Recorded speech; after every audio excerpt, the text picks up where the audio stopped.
Oui, monsieur le maire, chers collègues, cher Alain Rimbaud, commençons d'abord par le positif, puisque pour le dire à nouveau, c'est un sentiment que je crois on peut partager avec nombre de collègues de cette Assemblée.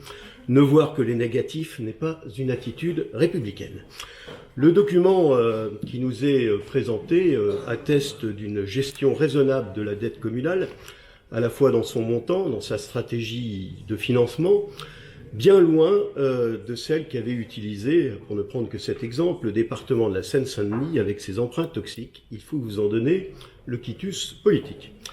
Nanterre a un endettement normal qui soutient la comparaison avec les villes voisines et ne boudons pas notre plaisir, monsieur le maire, de chiffonner ceux qui ont des amis à Levallois. La gestion de Nanterre, de ce point de vue-là, est plus prudente.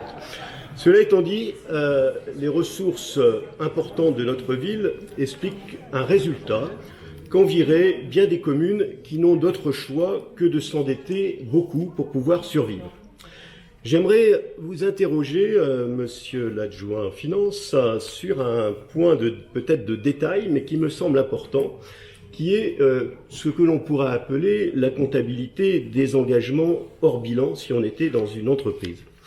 Depuis de nombreuses années, les grandes entreprises, notamment celles qui font appel public à l'épargne, ont l'obligation d'utiliser la norme IFRS qui, comme vous n'ignorez pas, est l'International Financial Reporting Standards, qui prévoit que l'on comptabilise l'ensemble des engagements de l'entreprise. Cette disposition a été étendue aux collectivités locales.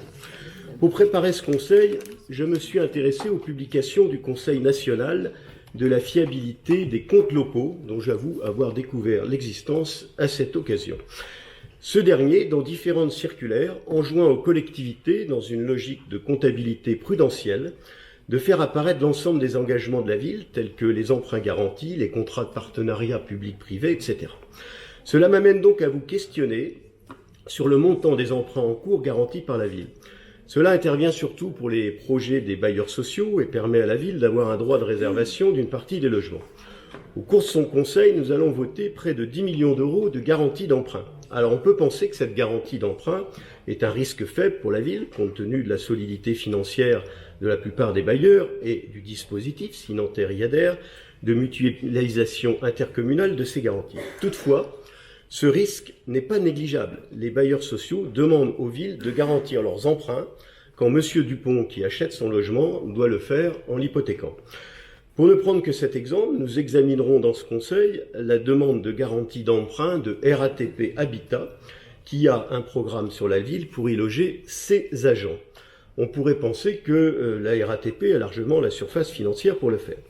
J'aimerais en conclusion, monsieur le maire, pour éclairer les travaux de notre conseil, qu'un document recensant l'ensemble des engagements hors bilan, pour reprendre cette expression, puisse nous être présenté en complément de celui portant sur la dette, à la fois au cours d'un prochain conseil et peut-être pour les autres présentations qui pourraient être faites de ce document.